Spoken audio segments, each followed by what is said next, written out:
Tādu foršu kombināciju, jauna kastīte mums būs projektu. Tur ir savienotas skaistas dzītiņas, šoreiz zilos toņos. Tas ir baby alpaciņa, ļoti smalka, 2000 pārmetri. Tas ir lins, un tad ir divas vienādas zilas modāla merino dzīs. Tāda interesanta kombinācija. Mēs esam savienojuši tātad linu kopā ar dažādām vilniņām, tātad gan ar alpakas vilnu, gan ar merino un modālu.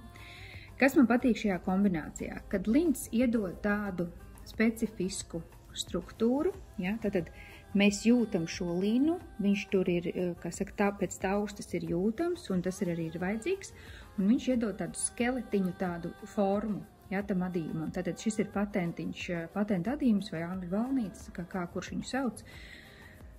Un tad tas virsējais, tā rindiņa, tas valnīts, ja, ir izcelts. Viņš ir tāds tā kā vairāk strukturizēts. Ja, viņš tiešām tā kā grib stāvēt tā perfekti taisni. Un to dod tā lina struktūra, jo pārējie diedziņi ir ļoti, ļoti smalki savā būtībā. Ja, visi viņi ir kopā savienot ļoti smalks, tie pavadieni. Kas ir jāņem vērā, atdot tātad šāda veida adījumu tajā patentā? Pirmkārt, es uzmetu tā kā dubultā, ja, uzmetums tā pirmā rinda ir nevis no 4 tiegiem, bet no 8. Ja, to pirmo rindiņu padaram tādu stingrāku, tāpēc, ka šīs ir 4. numura adatas, un lai tā sākuma rindiņa būtu tāda glītāka. Ja, jo jūs uzmetīsiet ar 4. numura adatām, uzreiz sāksiet adīt to patentu, viņš būs bišķi tāds, kā saka, katrs uz savu pusi un izpļurgājies. Tad arī šeit var redzēt manu kļūdiņu. Redzēt, ka tāds tā kā uzmests ir tāds bumbulis aizgājis, ja, platumā. Ja, protams, viņš grib iet platumā, un tās pirmie valdziņi, kad jūs noceļat, noteikti pieraujat, ja, jo te jau es sāku viņus tā kā kontrolēt un mazliet tā kā pievilkt to pirmo rindiņu, tad viņš aiziet taisni.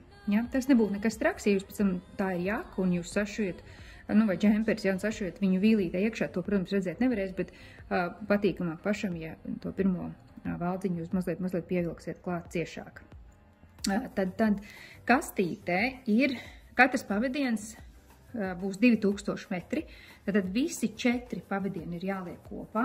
Mēs varam adīt ar 3. numura, ar 4. kuram ir tāds ciešāks adīšanas rokraksts, var ņemt arī 5. numura adatiņas, ja? Tas pēc jūsu ieskatiem, pilnīgi absolūti, kā jūs paši izjūtat to adījumu, cik glītu un akurāti jūs viņu vēlties, vai cik irdenu un, tā saka, tādu brīvāku to adījumu. Tas ir pēc jūsu ieskatiem. Ja jūs adīsiet viņu gludējā adījumā, tad gan es ieteiktu ņemt 3,5 adatiņas, ja? Jo diega pavadiens kopējais ir ļoti, ļoti smalks. Ja viņš nav kā mūsu klasiskajās kastītēs, kur mēs parasti liekam kidmohēru, superkidu alpaku, kas ir 900 1000 metri uz 100 gramiem, ja? Te ir 2000, viņš ir 2 reizes smalkāks, ja? Tāpēc tas ir jāņem vērā. Bet kas ir pozitīvi, dēļ tā, kad ir šis savienojums, pat ja jūs adīsiet angļu valnītī vai pīņu rakstā, kas ir tāds ļoti dziļu patēriņa ziņā lielāks, ja? Tas raksts, pat tad jums šie 2000 metri pietiks, jo mēs adīsim vaļīgi, mēs adīsim brīvi, ja? Un tas dzīvu smalkums radīs to gaisīgumu.